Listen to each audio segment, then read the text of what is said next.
श्यामपुर गांव में रघु नाम का एक आदमी काम करता था। वह दिन भर सेठ के खेतों में काम करता और अपने घर का गुजारा करता था। लेकिन सेठ बहुत ही बेईमान था और वह उनका जितना वह मेहनत करते थे उतना फल नहीं देता था। वह उनसे सारा दिन काम करवाता। अगर 5 मिनट भी लेट हो जाता तो उससे सुबह के पैसे काट लेता था। वह घर जाता है और अपनी पत्नी को बोलता है, क्या कर रही हो भाग्यवान? वो बोलती है कि मैं खाना बना रही हूँ।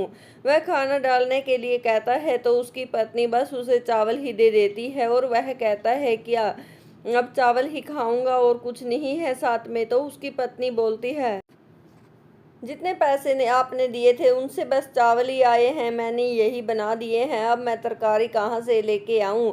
वह सेठ आपको कुछ ज़्यादा पैसे भी तो नहीं देता है। वह कहती है कि आप उससे बात कीजिए, ऐसे तो घर का गुजारा नहीं होगा। वह अपनी पत्नी से कहता है कि ठीक है, आज जाके वह सेठ से बात करेगा।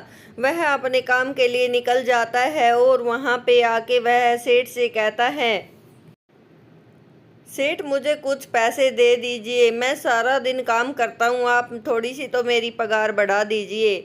लेकिन सेठ कहाँ पगार बढ़ाने वाला था। वह उसे कहता है, तुम देखो 5 मिनट लेट आए हो, अब तुम्हें इसके लिए 1 घंटा काम करना होगा। अगर तुम 5 मिनट आओगे तो 1 घंटा ज़्यादा समय मैं तुमसे काम कराऊंगा।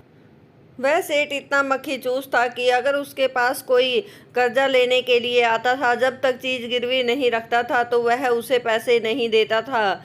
एक आदमी उसके पास कर्ज लेने के लिए आता है।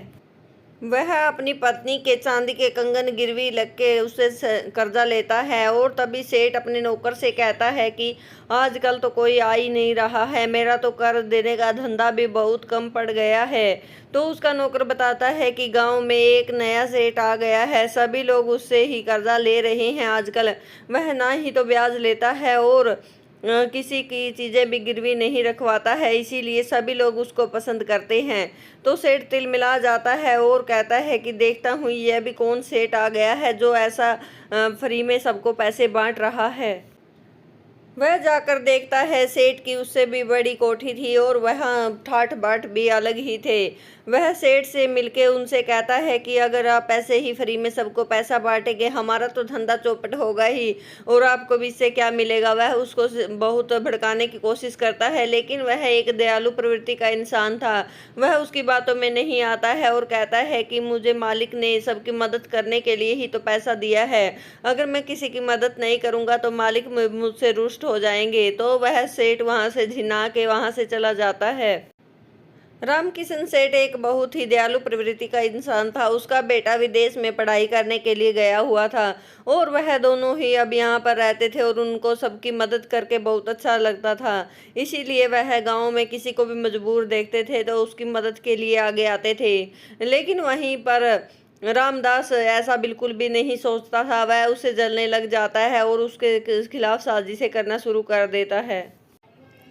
रामदास किशन सेठ के यहाँ पे चोरी करने की सलाह करता है और वह रात में रघु के कपड़े पहन के उसके यहाँ पे चोरी कर लेता है और सारा इल्जाम रघु पे आ जाता है। रघु को पुलिस पकड़ के ले जाती है, लेकिन उसकी पत्नी को उस पर विश्वास था कि रघु ऐसा काम नहीं कर सकता है, तो वह इसकी छानबीन करती है और सेठ के यहाँ पे नौकरी करने लग जाती है। वह देखती है कि सेठ के पास भी वैसे ही घड़ी है जो सीसीटीवी कैमरा में कैद हुई थी, इसलिए वह सारी बात समझ जाती है कि इसी सेठ ने सेठ के यहाँ पे चोरी की है। उसके बाद वह सारी सच्चाई आके के पुलिस को बता देती है और पुलिस को भी उस पर शक हो जाता है।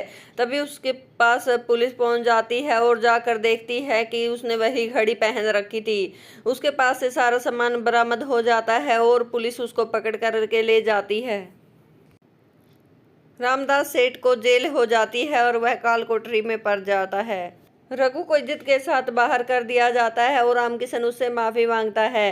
रघु की पत्नी को उस पर इतना विश्वास था कि वह उसको बाहर लाने के लिए सब कुछ किया।